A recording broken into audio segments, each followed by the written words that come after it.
We lost a legend this past weekend. Ricky Henderson passed away from pneumonia.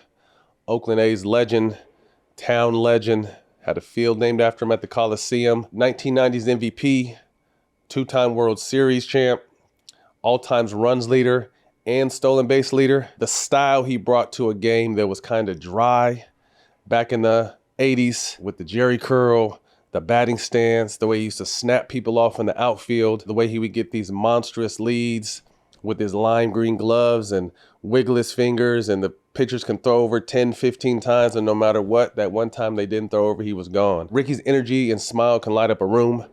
I recently got a chance to finally meet my idol about a month ago at the Reggie Jackson Celebrity Softball game, and I didn't ask for a picture, and I'm kicking myself to this day. But did get a chance to sit down and talk to him a little bit. I mean, everyone was kind of gathered around him as he was telling stories and talking shit. But to hear other players talk about him and what he meant, as he sometimes talked about himself in the third person. I heard Harold Reynolds tell a story about a year that Ricky got hurt, and Harold Reynolds ended up winning the stolen base title with like 60 something stolen bases, and Ricky called him and told him, hey, this is Ricky, only 60 bases.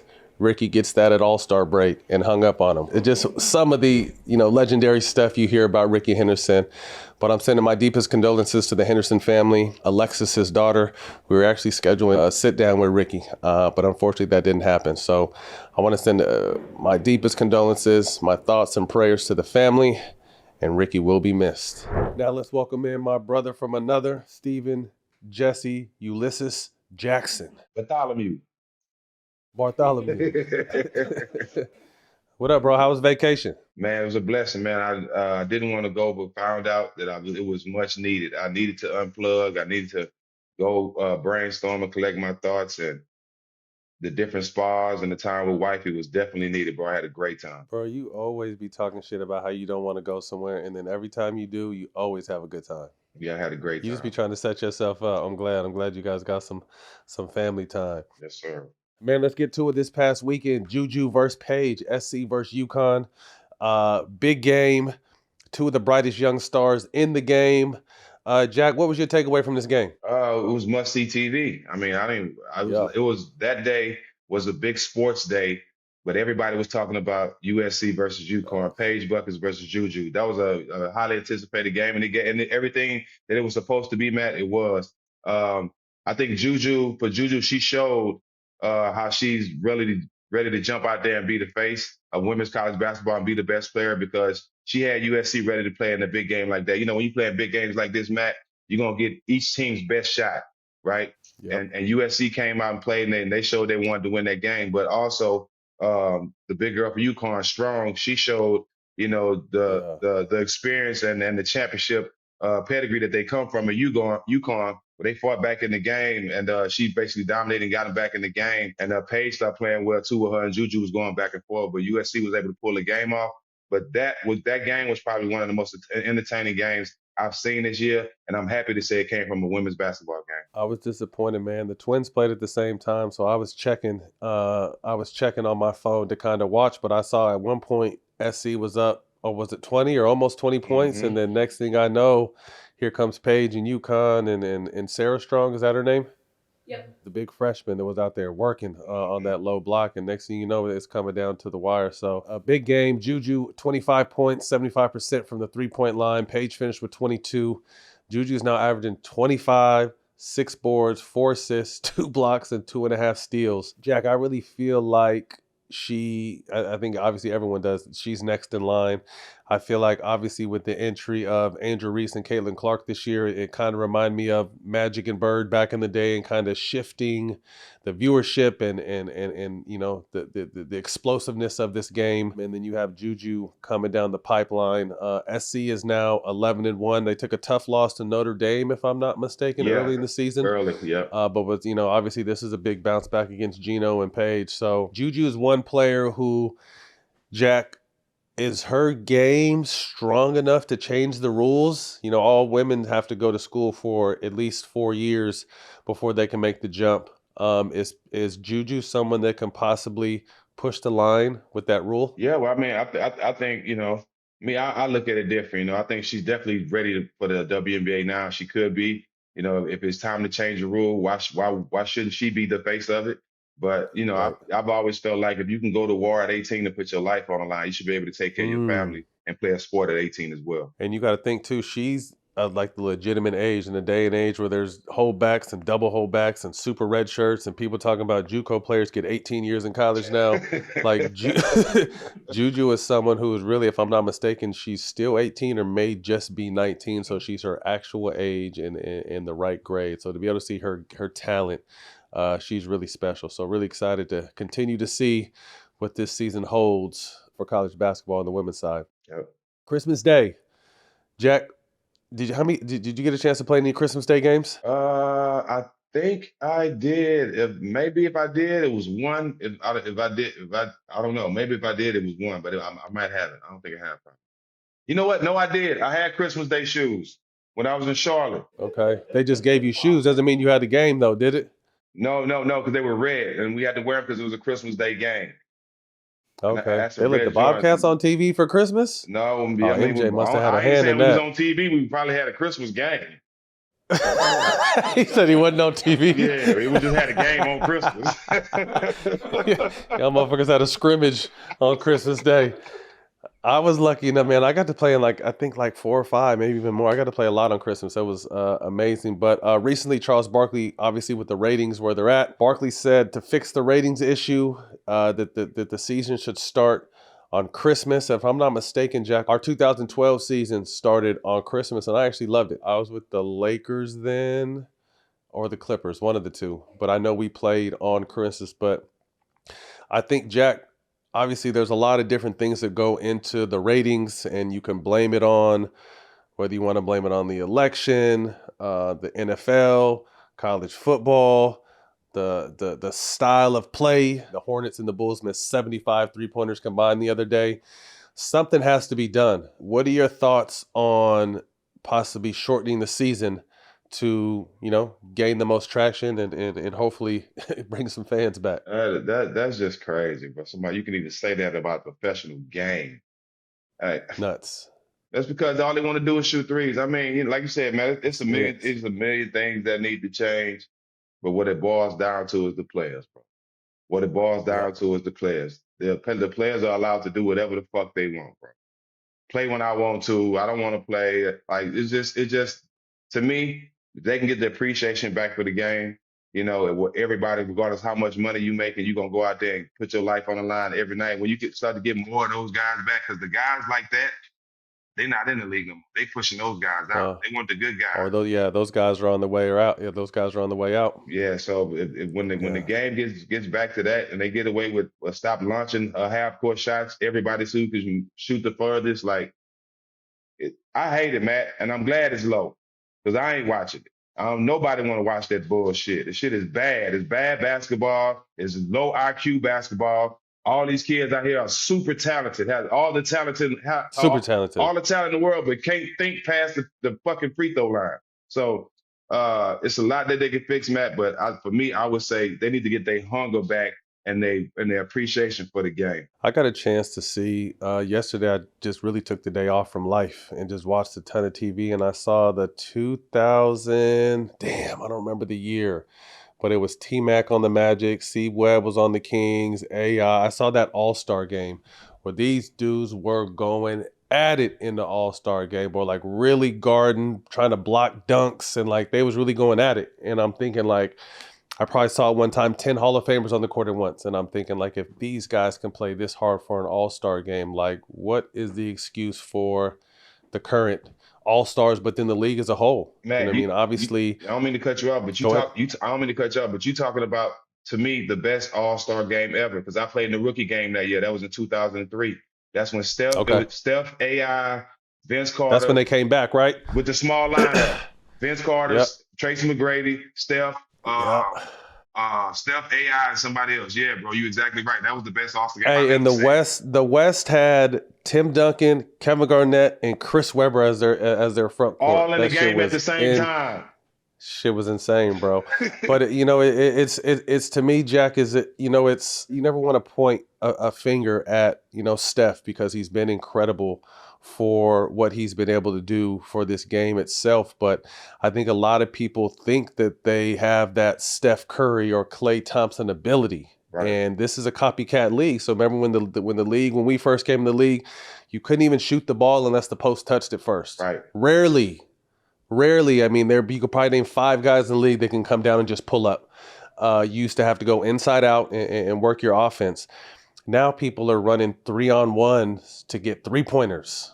They're running the 3-on-1 fast break, 1 defender with 3 offensive guys, and these guys are running to the 3-point line and just pulling 3 after 3. So I definitely think this is an issue, Jack. And to be honest with you, the issue can grow even next year, because next year you're going to have to chase the games. You're going to have to go there. There's new streamers, and it's going to be all over the place. So it's not going to be the normal place that you find it. So I think Adam Silver really has a lot of work to do this offseason to try to figure out how to restore, because the NBA has been on a hell of a trajectory. You know, obviously with the new money and new partnerships, the growth of the game is going up, but the viewership is trash right now. And it's because I think the main reason, like you said, is that the product in which they're putting on the floor. Mm-hmm. Which brings me to Christmas Day. And normally Christmas Day is for just the NBA, but guess who snuck in on NFL. Christmas Day? The NFL said, fuck that. We're going to come get some of these ratings. So now the NFL is on Christmas Day too. But here's the slate. You got the Spurs at the Knicks, the Wolves at the Mavs, the Sixers at the Celtics, the Lakers at the Warriors, and the Nuggets at the Suns. How they going to beat right with Beyonce performing? You don't. You don't beat that. What game is she performing? Does anybody know what football game she's performing at? It's a Texans game? Yeah. Jack, are you going to make time to watch any of these this slate of 5 NBA games I just threw at you for Christmas Day? Absolutely not. I'm going to spend some time with my family and just chill on out. I think I gained more of my day playing Call of Duty than watching that shit. COD, so you're going to be killing and not chilling? Yeah, I'm going to be a killing and not chilling. Oh, man. I might grab a couple of these. I might peek at a few. Jack, 2024, man, has been obviously coming to the end of this year. It's been a tremendous blessing for our company. We launched All The Smoke Productions January 1, 2024. And as I'm here in LA, sitting in our new building, it's beautiful. What has been your thoughts on just our elevation in 2024? Well, just 2 things. Me, I'm just appreciative of everybody on our team, like just to be here. You know, a lot of people are in this space. A lot of people are trying to do the things we're doing, but we're actually doing it, and a lot of things have worked in our favor. You know, from Brian Daly on down. So I'm just honored to be a part of this team. I'm honored to be in this situation because I never expected it. You know, I never expected to be doing what we're doing and being a part of a great production company and great shows. Like this is something that I never even thought of after basketball. And 2, I ain't gonna be the one to fuck it up. We hear this shit is crazy. I ain't gonna be the one to fuck it up. Not me, huh? No, sir. No, it's been dope. I mean, to echo what you said, I mean, the whole entire All The Smoke team, we love you. We appreciate you guys because obviously we couldn't do it ourselves. But it's been a crazy run. You know, also shout out DraftKings for giving us the opportunity to really build this situation. But 2024 has been great. Right now, we wanted to talk about who had a great 2024, who owned 2024. I'm going to give you a list of some people and you tell me who you think had the best 2024, maybe the top 3. So obviously Kendrick, him and Drake went back and forth, and, you know, from May on, Not Like Us has been a problem.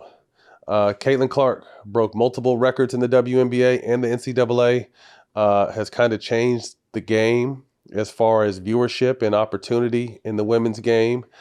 The Kelseys and the Swifties, we're going to put them together.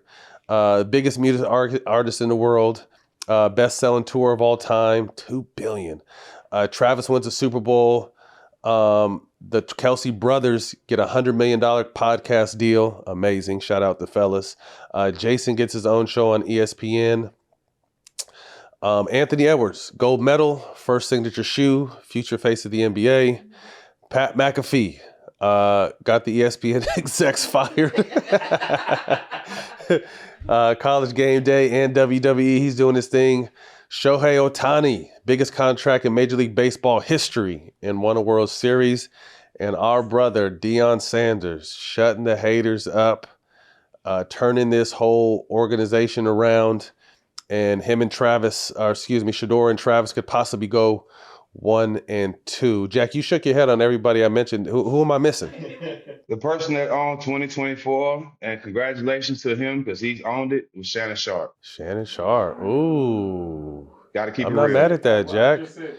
I'm not mad at Gotta that, keep it Jack. real, That's bro. a good call. Shout out Shannon, man. He definitely changed the game. Him and, obviously Shannon's been doing his thing, but I think that Cat interview opened up the door to is Cat a prophet? He is Cat. Can you see the future? Yeah, Cat is a prophet, man. I love Cat. Well, Jack, the crazy shit was that's the trip I got sick. Remember, we were supposed to have Cat the same time we had Warren G. Remember, I got sick that one day and I couldn't come in, and Jelani filled in for me. Yeah. We were supposed to have Cat that trip, and then like 2 weeks later, he was on Shannon's thing. But that's a great call. Shannon definitely did his thing this year. Definitely established his brand, his company. Obviously, the big deal with ESPN and First Take, man. That's a really good call.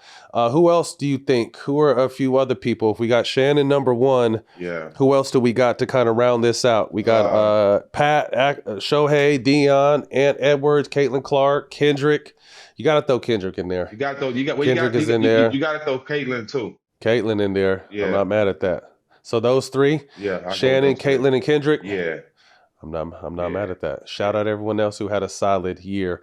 Jack, who comes to mind when we think about 2024? When they asked me this question this morning, I'm like, you guys got no goddamn well. I don't even remember who we interviewed in 2024. But does anyone jump out for best All The Smoke guests in 2024? I'll throw a few names. Obviously, Kamala Sean Kemp, Deion and Shador, Pat McAfee, Mike Epps in Indy. We did Mike Epps twice. People don't know, man. We had Mike Epps at the same shit. So we were supposed to have Cat the same 2 days we had Mike Epps the first time. And remember, so we filmed, so y'all, little story. We filmed Mike the first time in LA, and then he hit us up and said he was too wild and can we redo the interview? And we're like, damn, we never had that happen before. So we're like, all right. And then we were able to get him in All-Star Weekend. Able to get him in Indy.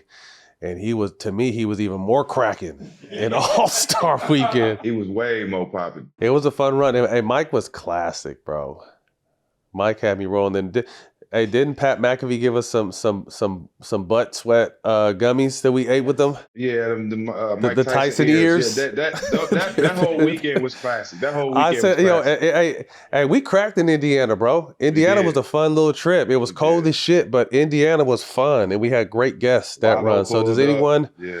Does anyone stand out in 2024 for you? I mean, obviously we did our live shows in 2024. Anybody stand out? Yeah, I'm one that stood out to me was LJ, Larry Johnson. Oh, live show. That was solid. That was a solid interview. Great crowd that engagement. Was dope. LJ was, that was my first time getting a chance to spend time with him and be around him. So it was that interview and that show was more than I thought it would be. What about when Sebastian Telfair threatened to kick your ass after the show? Man, I'm just praying for him, bro. And he said you gave him counterfeit. How much money did he say? He said I gave him $1,000. That nigga said you gave him $1,000 in counterfeit money. Pray for that boy, man. Pray for that boy. Oh man, Bassy, man, we love you, bro. Hope you're well. Happy holidays. Oh shit, that was funny. Jack, you get all your shopping done? Yeah, man, I really don't too much celebrate Christmas.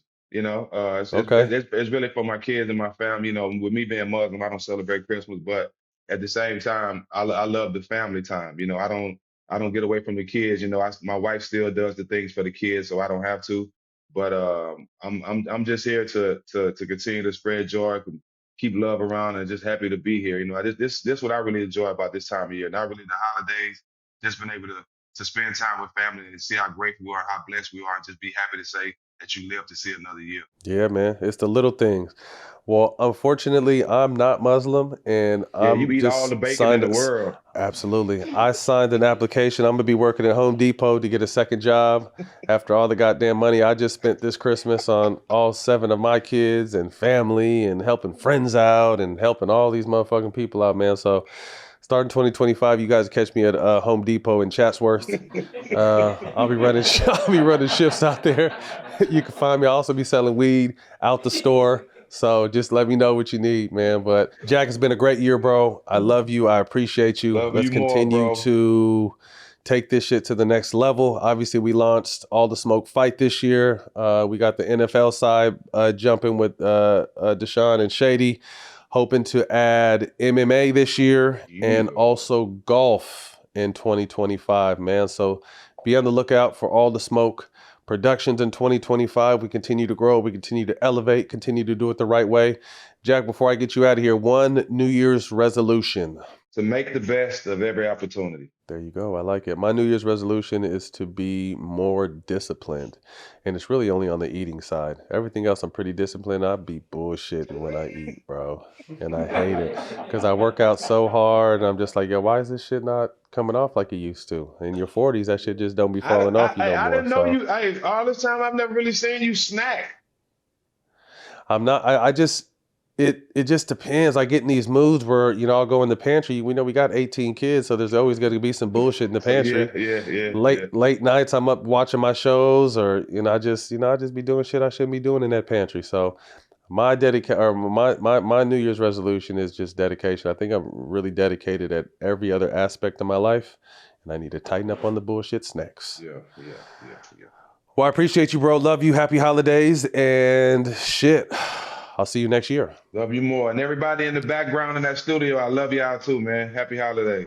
You know you want those Wingstop boneless wings. With the boneless meal deal from Wingstop, you get 20 boneless wings, 4 delicious flavors, an order of large fries for $16.99. Mango, habanero, OG hot, and my favorite, lemon pepper. What are y'all waiting on? More wings, more flavor, more bang for your buck. The boneless meal deal from Wingstop. Order now at wingstop.com. I want to welcome in now Frank Hrelja, someone I found on social media maybe like 2 or 3 years ago. And what drove me to your content was just the in-depth storytelling. You find hidden gems with former players, current players, guys who didn't make it, interesting stories just all around sports, and really do a deep dive into them, but you do it in a little compact package in just a few minutes. What if I told you it takes just 1 minute to prove why Michael Jordan is the GOAT? See, in NBA history, only one guy ever has averaged 40 points per game in multiple playoff series. It was Jordan, and the last time anyone else even did it once was Rick Barry in 1967. Also, only 4 times in NBA history has someone won the scoring title, MVP, the finals MVP, and was first team All-NBA and All-Defense in the same season. Every single time, it was Mike. And I remember reaching out to you saying, bro, I don't have a company yet. I'm going to build a company. But once I do build a company, I want to work with you. And shit, All The Smoke Productions is here now. And we have the ball rolling. So, Frank, first of all, welcome and thank you for your time. And where did that passion for these stories and your storytelling ability come from? So yeah, thanks guys so much for having me. All of this started back in early 2020 when I was a sophomore at Seton Hall. I got into collecting sports cards, didn't know anything about the space. And as I was learning, I saw no content. It was hard for me to find information. So I said, screw it. I'm going to be the one that makes the content. So I started daily newsletters, started making videos on just market trends. Some cards are going up in price, down in price.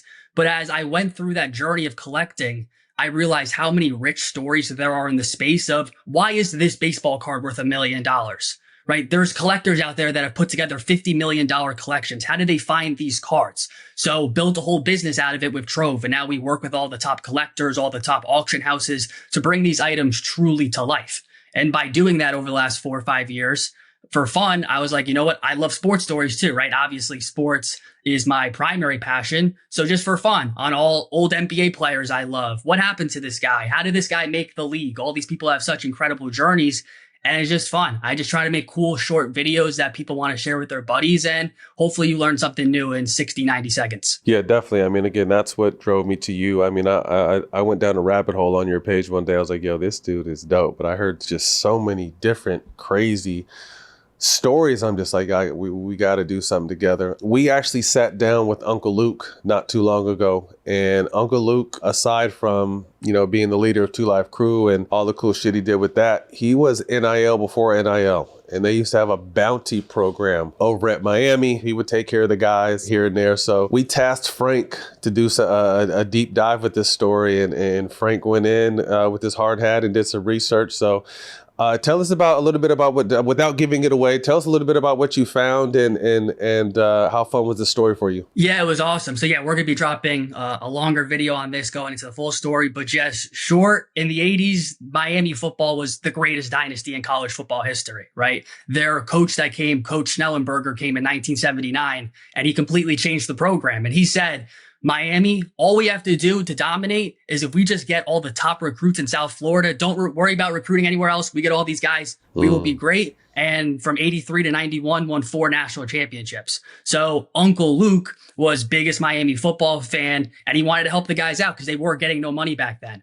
Players in the 80s, you would get $30 to feed yourself and go out on the weekends, which isn't possible if you're a 300-pound star football player at Miami going out nightlife, right? So he would look out for them. So what they had was this pay for big play bounty program where, let's just say you get a sack, you make $100, you get a big touchdown, $500, and every week they had a big play jar where whoever has the biggest hit that week gets all the money. So maybe it's $1,500. Whoever knocks out the quarterback, you get the $1,500. But the thing was, you had to win the game. If Miami didn't win the game, nobody gets paid. And that money. I like it. That may be a reason why Miami from 85 to 94 won 58 consecutive home games. They didn't lose. They want to get paid. That's nuts. Hey, I love that. Well, Frank, thank you, man. Along with obviously this story, we're going to be climbing on much more, you bringing more stories to life about the collectible space. So, Frank, before we get you out of here, tell everyone where they can find you. Obviously, Trove is your mothership. So tell everyone where they can find you. Yeah, so for collectibles content, it's Find Your Trove on all platforms. And for my personal handle, it's Frank Hrelja. Well, sounds good, Frank. Definitely looking forward to work with you. Thank you for your time today, bro, and we'll talk soon. Yes, sir. Thank you, guys. Before we get out of here, I want to give you guys my picks for this holiday week. Shit the bed last week, guys. I apologize. 1-3. Nasty work. But I'm going to get better. Starting with the Chiefs. Well, someone lied to me, man. Someone told me Pat Mahomes wasn't playing, so I went against him. And although, who'd they play? Texans. Yeah, I felt like they should have won. There was a few very questionable calls down the stretch, but it shows me that's what I get for going against the Chiefs. But this week, I'm not going to make that mistake. Kansas City at the Steelers on Christmas Day, -2.5. I'm going to go with the Chiefs. Ravens at the Texans on Christmas Day. I'm going to go with the Ravens -4. Packers versus the Vikings on Sunday. Let me take the Packers +2. And the Falcons versus the Commanders. Commanders coming off a big win against Philly this past weekend. Let me take the Commanders -5. Appreciate you guys. Happy holidays to you and your loved ones. And we'll catch you guys in 2025.